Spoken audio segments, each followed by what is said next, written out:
जय शिवराय आणि नमस्कार माझ्या शेतकरी बांधवांनो, मी तुमच्यासाठी घेऊन आलेलो आहे महाराष्ट्रातील ताजे आजचे चालू कापूस बाजारभाव। चला तर व्हिडिओला सुरुवात करूया। पहिली बाजार समिती आहे किल्ले धारूर, जात आहे लोकल आवकलेली 200 क्विंटलची, किमान दर भेटलेला आहे 7155 रुपये आणि कमाल दर भेटलेला आहे 7256 रुपये। या पुढील बाजार समिती आहे अमरावती आवकलेली 84 क्विंटलची, किमान दर भेटला आहे 6500 आणि कमाल दर भेटला आहे 7100 रुपये। पुढील बाजार समिती आहे सावनेर आवक आलेली आहे 1500 क्विंटलची, इथे कमीचा दर 6731 आणि जास्तीचा दर 6800 रुपये। या पुढील बाजार समिती आहे समुद्रपूर आवक आलेली आहे 353 क्विंटलची, इथे कमीत कमी दर भेटलेला आहे 6500 आणि कमाल दर भेटलेला आहे 7000 रुपये।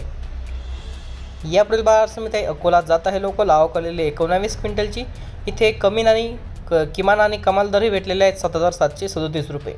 तर हे होते शेतकरी मित्रांनो आजचे चालू कापूस बाजारभाव। व्हिडिओ आवडला असेल व्हिडिओला लाईक करा, चॅनलला सबस्क्राईब करा। धन्यवाद।